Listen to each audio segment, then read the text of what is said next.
Hello, ഇതെടുത്ത് വെച്ചിട്ട് കുറച്ചായി. അപ്പോൾ പോസ്റ്റ് ചെയ്യാനായിട്ട് സമയം ഉണ്ടായിരുന്നില്ല എന്ന് തന്നെയാണ്.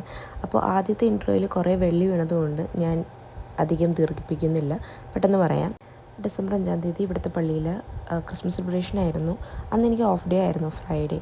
അപ്പോൾ അതുകൊണ്ട് ഞാൻ ലിന്നിനോട്, അതായത് ഞാൻ നേരത്തെ വീഡിയോയിൽ മെൻഷൻ ചെയ്തിട്ടുണ്ട്, ഇവിടുത്തെ എൻ്റെ ഒരു ഫ്രണ്ട് ആൻറ്റി എന്നൊക്കെ പറയാം. അപ്പോൾ ഞങ്ങൾ ഒരുമിച്ചാണ് പള്ളിയിലേക്ക് പോയത്. ഞങ്ങൾ ചെന്നപ്പോഴേക്കും ആരാധന നടക്കുകയായിരുന്നു. അപ്പോൾ ഞങ്ങൾ അതൊക്കെ കൂടി പിന്നെ നമുക്ക് 5 മണിക്ക് കുർബാന ഉണ്ടായിരുന്നു. അതും കഴിഞ്ഞപ്പോഴാണ് സെലിബ്രേഷൻ സ്റ്റാർട്ട് ചെയ്തത്. ആൻഡ് ഞങ്ങൾ അവിടെ ചെന്ന ഉടനെ ഞങ്ങളൊരു ടേബിളൊക്കെ റിസർവ് ചെയ്തിട്ടുണ്ടായിരുന്നു.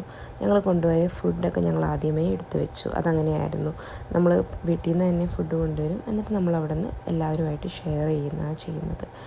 ആൻഡ് പള്ളിയിൽ നിന്ന് നമ്മൾ ഫുഡ് തന്നായിരുന്നു കേട്ടോ. നമുക്ക് യൂത്ത് ഗ്രൂപ്പ് ഉണ്ടായിരുന്നു, അപ്പോൾ അവരും ഫുഡൊക്കെ പ്രിപ്പയർ ചെയ്തിട്ടുണ്ടായിരുന്നു. ഹൈലൈറ്റ് എന്ന് പറയുമ്പോൾ സാൻഡ തന്നെയാണ്. ഞാൻ സാൻഡയുടെ അടുത്ത് പോയി നിന്ന് കഴിഞ്ഞപ്പോൾ സാൻഡ എനിക്കും ഗിഫ്റ്റ് തന്നായിരുന്നു. I was so happy. പിന്നെ നമുക്ക് പിള്ളേരുടെ ഒരു കരോളൊക്കെ ഉണ്ടായിരുന്നു കേട്ടോ. അവർ നല്ല രീതിയിൽ തന്നെ അത് പ്രസൻറ്റ് ചെയ്തായിരുന്നു. പിന്നെ നമുക്ക് വലിയ ആളുകൾക്കും എക്സസൈസ് പോലെയൊക്കെ ആയിരുന്നു. മൊത്തത്തിലൊരു കളർഫുള്ളായിരുന്നു.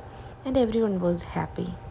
എത്ര പെട്ടെന്നാണ് ഒരു വർഷം പോയെന്ന് ആലോചിക്കുകയായിരുന്നു. കാരണം കഴിഞ്ഞ വർഷം ഞാൻ നാട്ടിലായിരുന്നു വിത്ത് മൈ ഫാമിലി, അവരുടെ കൂടെ ലൈറ്റ്സൊക്കെ ഇട്ട്. പക്ഷേ ഈ വർഷം എനിക്ക് പരിചയമില്ലാത്ത കുറേ പേര്, എന്നാൽ അവരൊക്കെ ഒരു ഫാമിലി ആയി എന്ന് തന്നെയാണ്. പക്ഷേ ഞാൻ പള്ളിയിൽ ചെന്ന് കഴിഞ്ഞപ്പോൾ എനിക്ക് ആദ്യമേ മിസ് ചെയ്തത് എൻ്റെ ഫാമിലീനെ തന്നെയാണ് കേട്ടോ. അങ്ങനെ സാൻഡ ഡേ പോവാണ്. അങ്ങനെ ആ ദിവസം അടിപൊളിയായിട്ട് എന്നെ സെലിബ്രേറ്റ് ചെയ്തായിരുന്നു. എല്ലാവരുമായിട്ട് സംസാരിച്ചു. അങ്ങനെ പതുക്കെ ഞങ്ങൾ അവിടെ നിന്ന് ഇറങ്ങാനുള്ള പരിപാടിയൊക്കെ നോക്കി.